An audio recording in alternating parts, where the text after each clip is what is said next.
This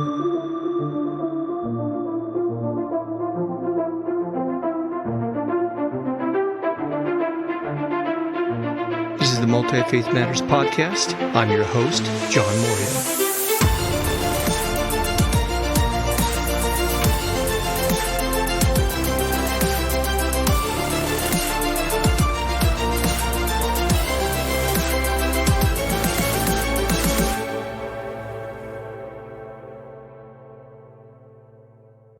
Well, this is the podcast for Multi-Faith Matters. I am the host, John Moorhead, and I'm privileged today to have Ted Peters, whose work that I have followed, although he didn't know it, for a number of years.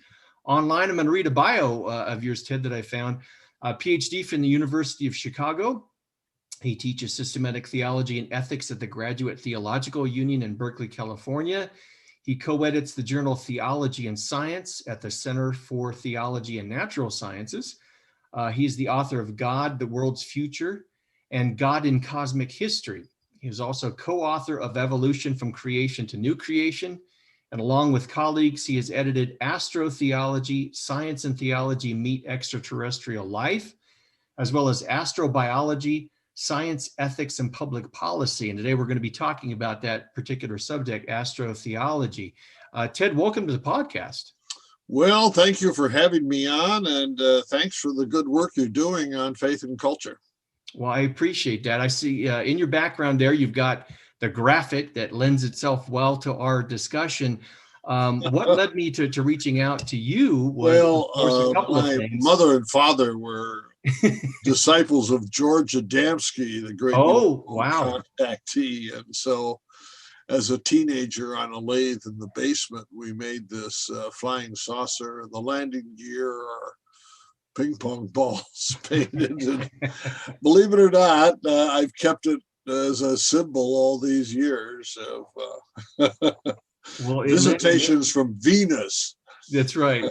It lends itself well. And what led me to reach out to you, and I'm grateful for your willingness to come and discuss this. We've got a probe working on Mars, taking samples and looking for the possibility of extraterrestrial life. We had the American government recently released a report on UFOs that was disappointing for many people. I don't know what they were expecting the government to acknowledge, but it's got a lot of people thinking about the possibility. And I think religious people, including Christians, need to be thinking about the theological implications and possibilities for extraterrestrial life. And as you and I were talking before we started recording the podcast, I don't think there's a whole lot of theologians doing the kind of work and reflection that you're doing, and particularly at your level. I really appreciate bringing science and theology into conversation. How did you develop the personal and professional interest in pursuing this subject matter? Well, I think you're right. There may be only a handful of theologians around the world really concerned about space, extraterrestrial life. And then actually there's another field that doesn't get much coverage, and that's space ethics or astroethics. What are the ethics that should go into public policy for space exploration?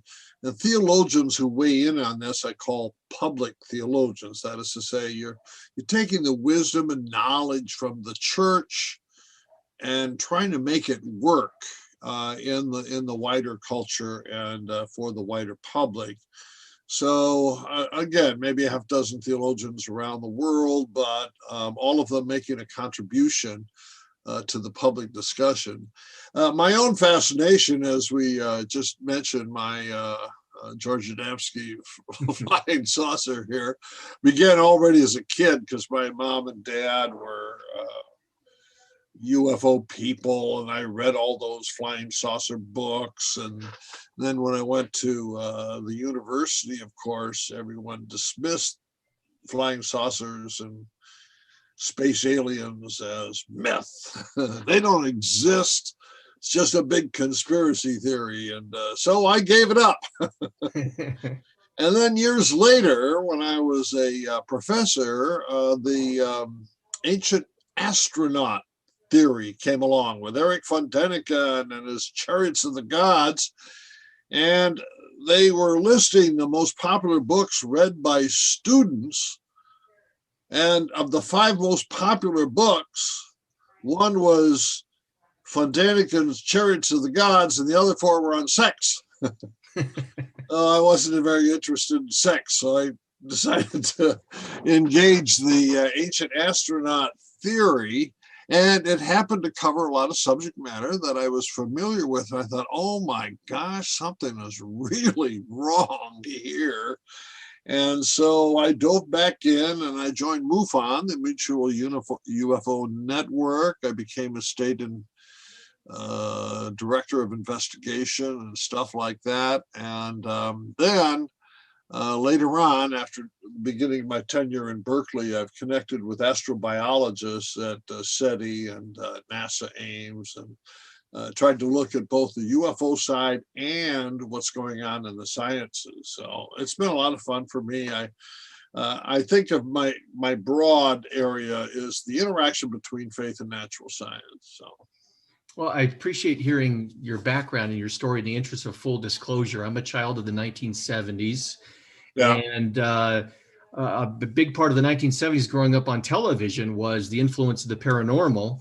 And so I watched a lot of documentaries and pseudo documentaries on UFOs, many of which were narrated by the late Rod Serling of the Twilight Zone. It's wonderful. Yeah. And so I too was a member of MUFON, Mutual UFO Network, in the 1970s and all of that. So I came into the subject matter through an interest in the paranormal, which continues as an academic area of interest for me. But more recently, I've also been interested in thinking through the theology of what this means. Can you define what is astrotheology for people who don't know? Well, astro from space, and then theology, and it's a response to astrobiology, which since the 1990s is the key word for the scientific search for extraterrestrial life. And the origin of life and the evolution of life on Earth are big components in the search for life off Earth. And so the astrotheologian reflects, tries to draw out implications for religion and theology, ethics, and culture. And it only works if the theologian and the scientist can work together hand in hand. And at the Center for Theology and the Natural Sciences here in Berkeley, we held some conferences and put together a very nice book a couple of years ago on astrotheology, which I think you mentioned. And we have some astronomers and astrobiologists at work there, along with theologians and ethicists.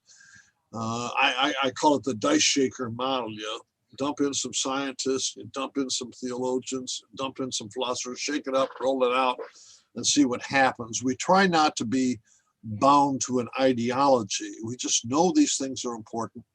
And if scientists and theologians just can talk together in a reasonable way, good things should come out. So that's basically our method.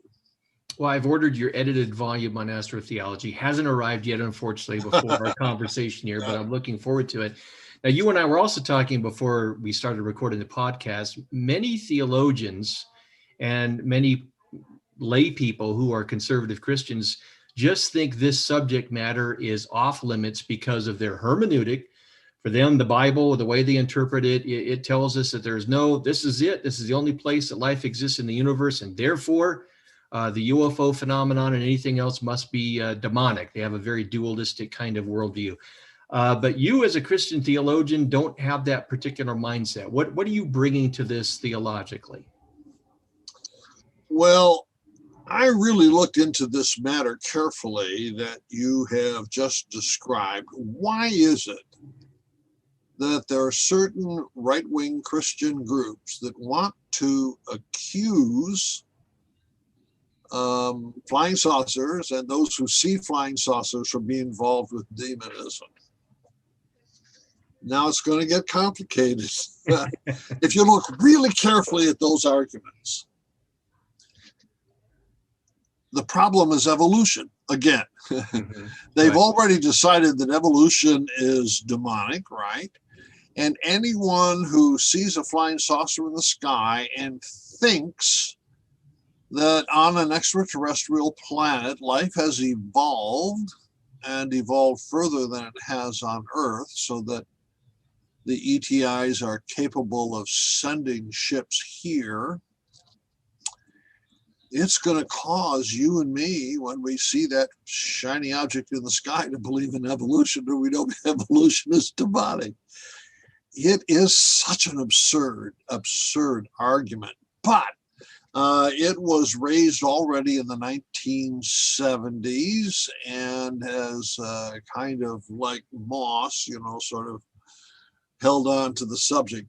But I did try to do a survey, and maybe we'll talk about that briefly, on just how people think about the possibility of extraterrestrial life. And the first observation is almost nobody believes in the Satan theory. Oh, yeah, there might be some loudmouths here and there, but the average Christian, they disregard the Satan theory. You want me to say a few things about? Yeah, please go ahead. I know you've got some slides too, so please feel free. I wondered, I'm just going to put up this slide.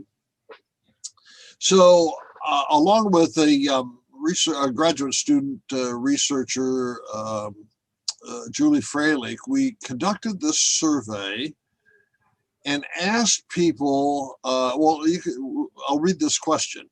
Official confirmation of the discovery of a civilization of intelligent beings living on another planet would so undercut my beliefs that my beliefs would face a crisis. And so the survey respondents would say, yes, I self-identify as a religious person. I'll answer this question. We got enough response to be statistically valuable from the evangelicals, which include the fundamentalists. We didn't sort the two of them out. The evangelicals, mainline Protestants, Roman Catholics, Orthodox, Jews, Buddhists, and non-religious. And take a look where all the columns are. 90+% in every one of those religious traditions said this would not cause a crisis in my faith. We even got comments such as, I'd share a pew with an alien any day. And note, this includes your fundamentalists and evangelicals. They are not different from the Roman Catholics, the Protestants, or others.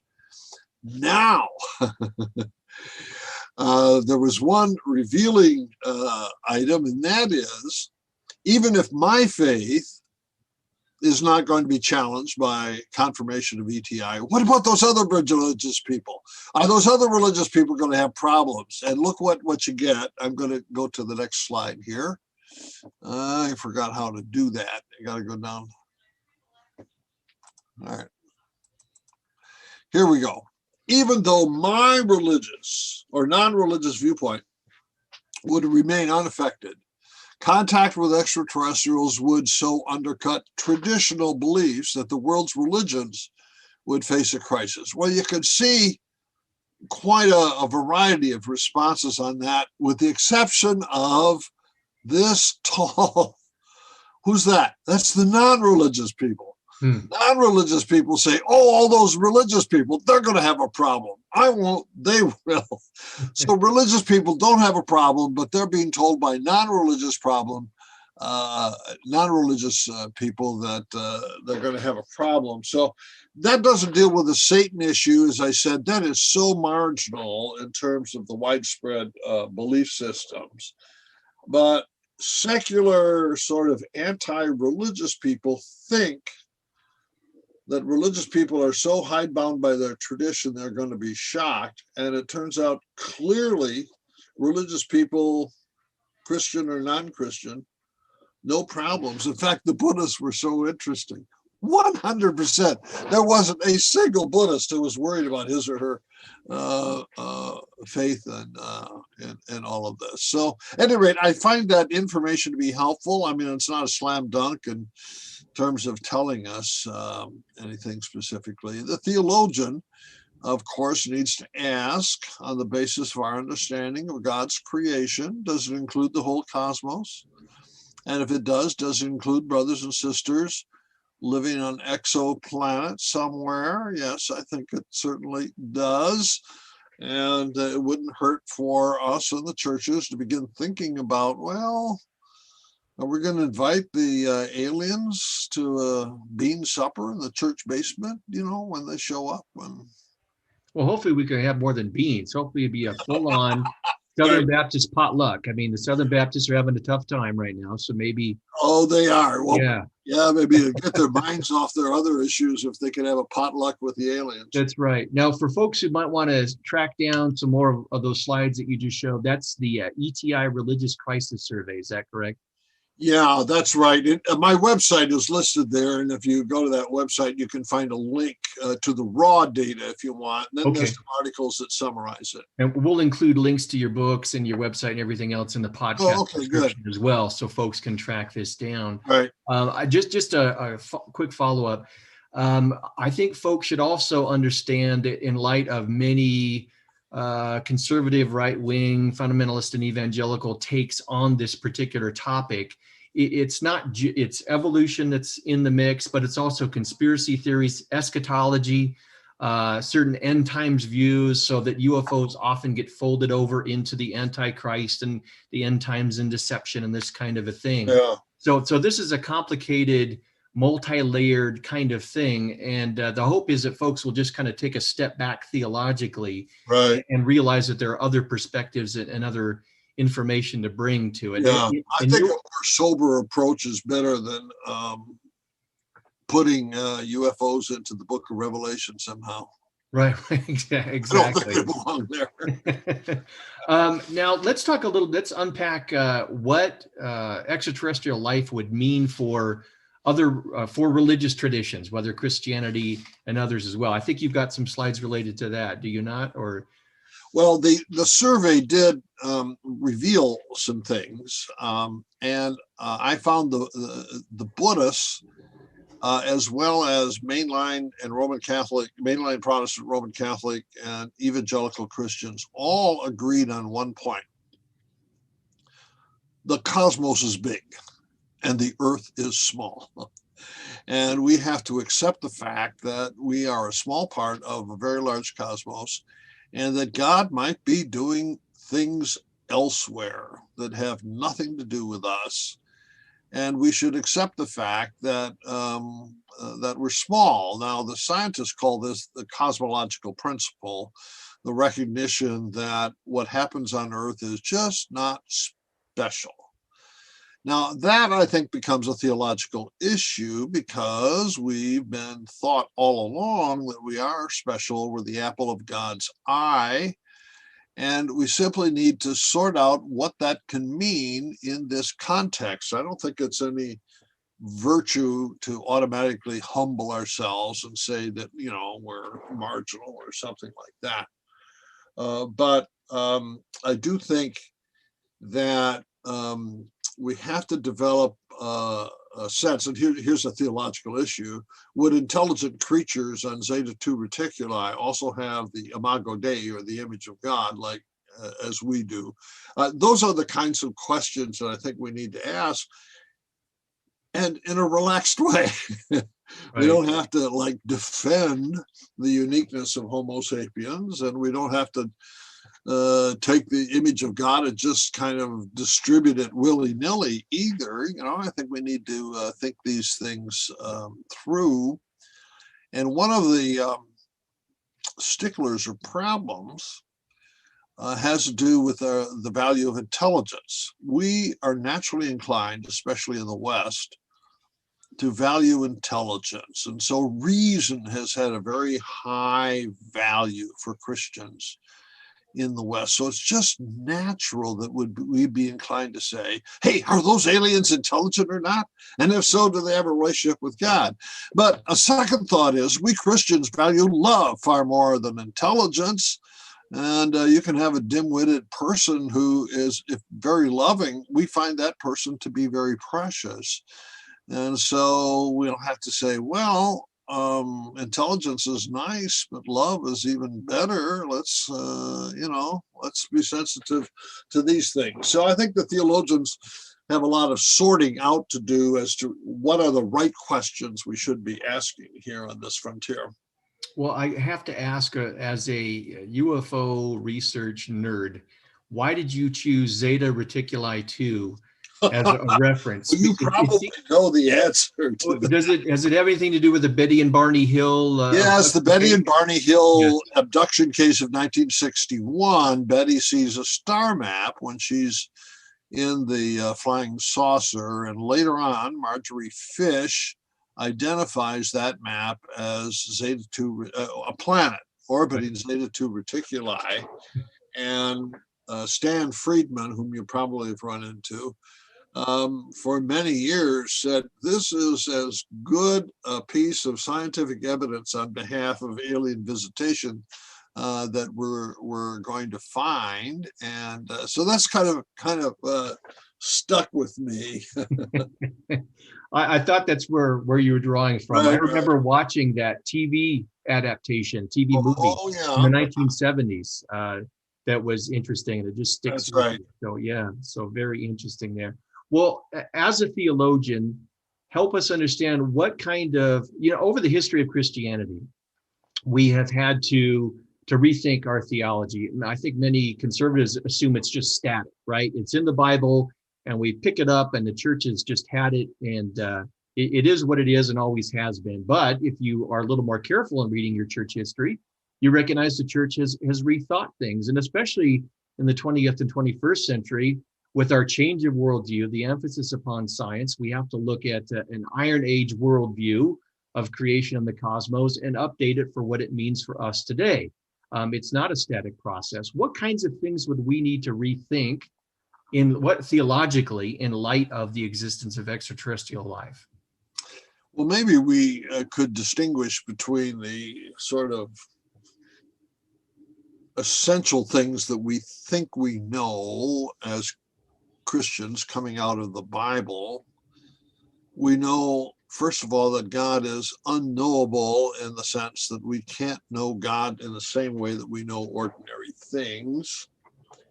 We also know that God is gracious, that the world was created out of divine love. God's concern for you and me and the human race is an abiding form of love. God in Christ forgives sins. God promises the resurrection of the dead. These things have not changed, but our picture of the world around us has gradually changed and will continue to change over the next couple of centuries. So when you read Genesis chapter 1:1 to 2:4a, where God creates the world in 7 days, the world there doesn't look exactly like it does in terms of the Big Bang theory of the cosmos that we take for granted today. Same God, same creative work, but the description of the world just is a little bit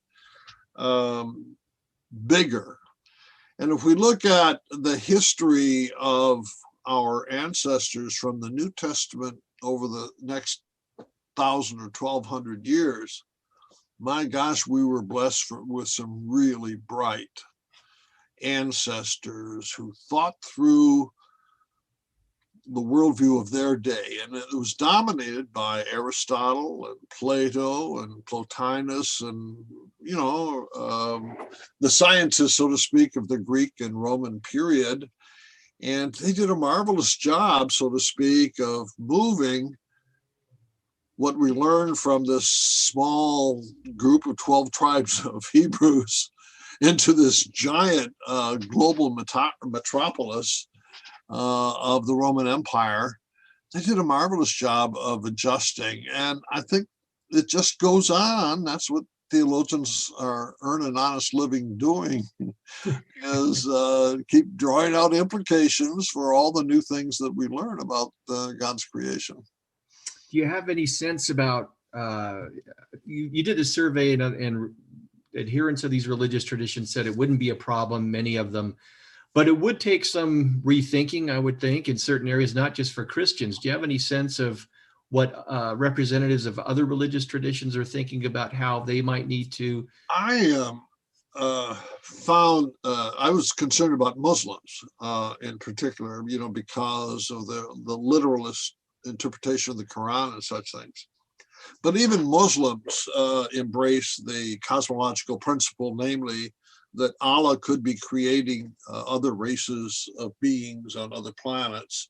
So even they didn't seem to have much compunction.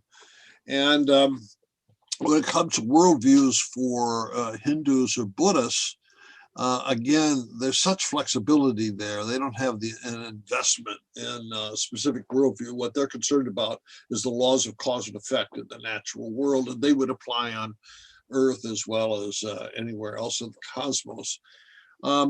So I think probably Jews, Christians, and Muslims will probably have to work harder, but I don't think it's a lost cause at all. And as you probably know, when you look at fundamentalist Christians or creationist Christians, and some of whom claim that they're making a literal interpretation of the Bible, those interpretations are never literal. They're always embellished by contemporary understanding. And so literal interpretation is not possible intellectually. The authority of the Bible, to be sure. The Bible has authority for faith and life. That's for sure. But interpretations are always going to be in light of your and my experience, and your and my experience have to do with the world within which we live. And even the creationists, I've spent a lot of time with the creationists. They live in the same scientific world that you and I do. And, they're kind of upset about Darwinian evolution, but the world they live in is still the same world that you and I live in. So I think that's simply our responsibility as Christian thinkers to just kind of keep on thinking and not get buffaloed by those who claim sort of a literal return to something that is something in the past. That's my thought. Yeah. Now, I think you've got a couple of other slides. Is that correct that you wanted to show and make sure? Yeah, but I've got some preparation for that. Okay. I am really concerned about myth as I analyze culture. I look for salvation myths, and you can find them in religions, but can you find them in secular culture? And I believe I've discovered a myth that's common to the UFO phenomenon and what's going on in the hard-nosed sciences. So if we go back to George Adamski and this flying saucer here, what's going on? Post-World War II, we have this ambiguous relationship with science. On the one hand, science dropped the bombs on Hiroshima and Nagasaki and ended the war. Hooray for science. On the other hand, what happens if science drops some more bombs? Right. And so we got this tug of war between the goodness of science and the evil of science and the power of science. And so the guy from Venus comes to visit George Adamski, and he looks like Jesus. And he says, stop nuclear arms testing. If you stop nuclear arms testing, you're going to have world peace. Whoa, in fact, that so engulfed, really, you weren't even born yet, say, but so engulfed culture, we even had people running for office on space peace platforms at that time because we wanted to save ourselves from nuclear destruction, and the aliens were going to help us do it with their superior technology. Now you jump to the 1990s. You had talked earlier about Satanism in the 1980s. And then when we get to UFO abductions in the 1980s and 90s, now they're negative. That, whereas in the past they were very positive, they're going to come and save us. Now they're negative. And the chief investigator was a guy named John Mack at Harvard. You probably know all about Mm-hmm. John. And so I had to go to Harvard and say, John, everything you're doing here is contradictory to what's going on in the last 40 years. So we talked it over quite a bit. And he said, you know, these people who give us these negative abduction reports, they change their mind. After a couple of years, they look back and say, oh, these were wonderful experiences. They'd come out very positive. Anyway, so the myth is developed that we have this extraterrestrial civilization, more highly evolved, more technologically evolved, and they're going to come to Earth and bring us world peace. Certainly the hard-nosed scientists don't believe that, right? Baloney. They believe exactly the same thing. That evolution is progressive and intelligence and complexity are the direction evolution is taking. And when it comes to the human race, religion is primitive. And as we get more highly evolved, we get rid of religion, we become scientific. And those aliens on those other planets are more highly intelligent than we are, they're more highly evolved, and they're more intelligent than we are. And when they come, they'll help us get rid of religion. And by the way, get rid of nuclear war and ecocide as well. So that's the background. So now let me show you my slides. And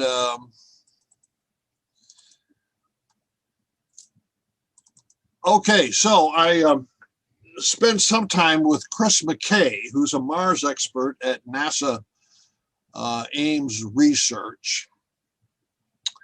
And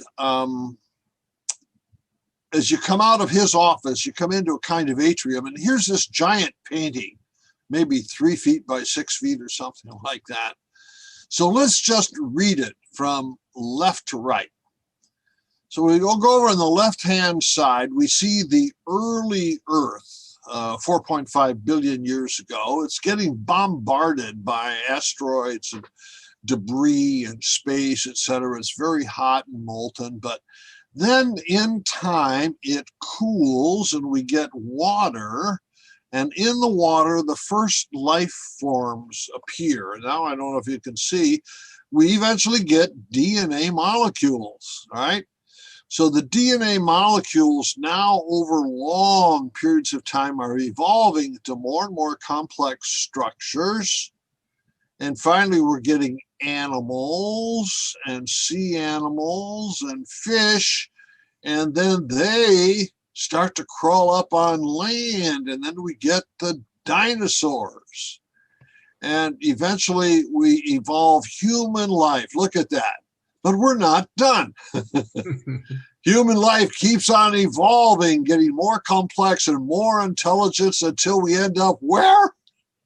At the scientific observatory, which connects heaven and earth. And if you know anything about the history of religions, the shaman connects heaven and earth. That's the axis mundi. Now, where are the religious people? They're probably down here making fire because science, of course, is more highly evolved than religion. And so I got Chris, the astrobiologist, and said, Chris, let's look at this picture together. Isn't this a myth?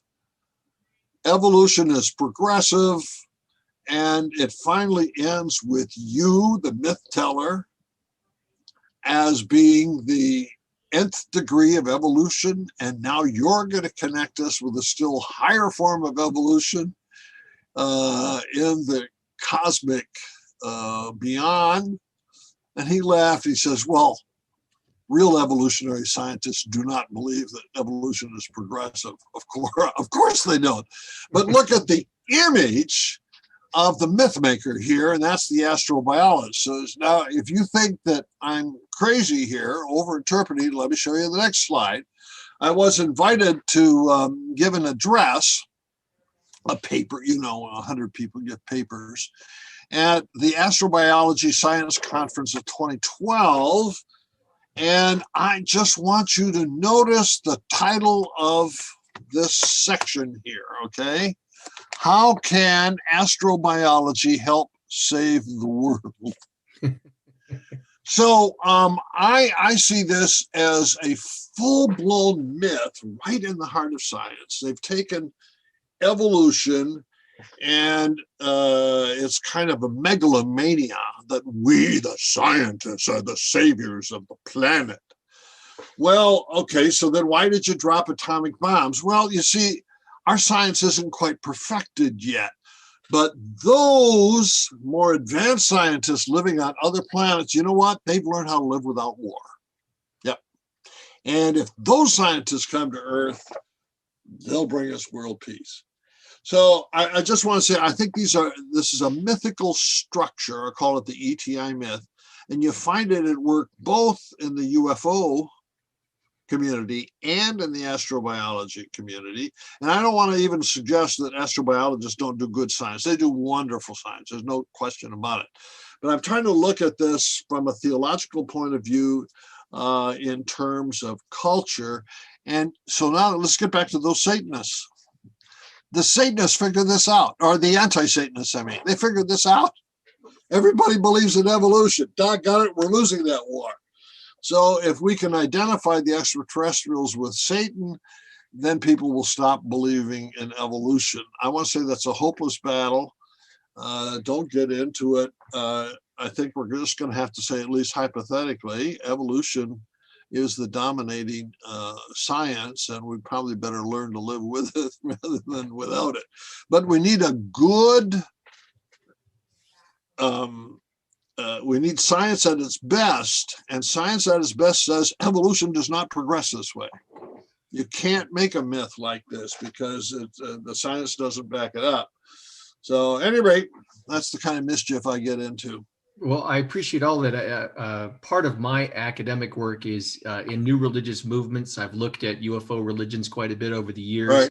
I've also looked at myth within science fiction and religion within science fiction film. And so you see it there as well. So I resonate with what you just shared.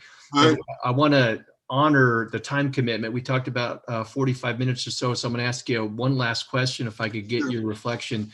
Can you talk a little bit about the work that you're doing at Graduate Theological Union in your department, and then also how that might fold into what suggestions you might have for Christians who want to critically engage, bring their faith into critical conversation with science and other disciplines so that we can be better equipped to think through issues like astrotheology? I teach in the Theology and Ethics department at the Graduate Theological Union, and we're an interreligious group. In fact, there's a Hindu woman, a wonderful scholar who heads our department. And it's marvelous to have Christians and people of different religious traditions thinking about God's relationship to the world. Now, the Buddhists don't believe in God, but we still are able to think about these things together in a very, very wholesome way. And you can do distinctively Christian things, and you can do interreligious things, or multi-religious. Usually, comparing and contrasting two traditions is better than interreligious. So it's a good, healthy environment. And along with another professor colleague of mine, Robert John Russell, our responsibility is the interaction between religion and science, Christianity and science, but Islam and science, and Hinduism and science, etc. And it's within that then that the astrotheology falls, and we do have some interest.